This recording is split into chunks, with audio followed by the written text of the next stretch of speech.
Vote আসতে এখনো বছরখানেক বাকি আছে, তার মাঝে মানুষের যে দাবি দেওয়া দৈনন্দিন রুটি রুজির কথা, জিনিসপত্রের দাম বাড়ছে, কৃষক শ্রমিক তার ন্যায্য মজুরি পাচ্ছে না, বেকার যুবক যুবতীরা তারা চাকরি থেকে বঞ্চিত হচ্ছে, শুভেন্দু অধিকারী, অভিষেক ব্যানার্জি, হুমায়ুন কবির, সিদ্দিকুল্লাহ চৌধুরী, মমতা ব্যানার্জি সবাই মিলে রাজ্যটাকে প্রতিযোগিতামূলক সাম্প্রদায়িকতায় রাজ্যটাকে বিষ মেশাচ্ছে।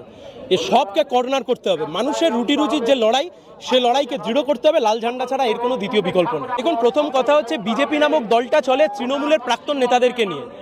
তৃণমূল দলটাও চলে, আপনি যদি লক্ষ্য করেন, প্রচুর বিজেপির প্রাক্তন নেতাদেরকে নিয়ে।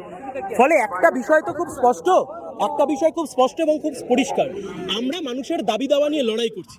সময় লাগতে পারে, আজ নয়তো কাল বাংলার হাল ফিরবে। হাল যদি ফেরাতে হয়, লাল ছাড়া তার দ্বিতীয় কোনো উপায় নেই। বাংলা হান্টের আরো খবর দেখতে নজর রাখুন। বাংলা খবর মানেই বাংলা হান্ট।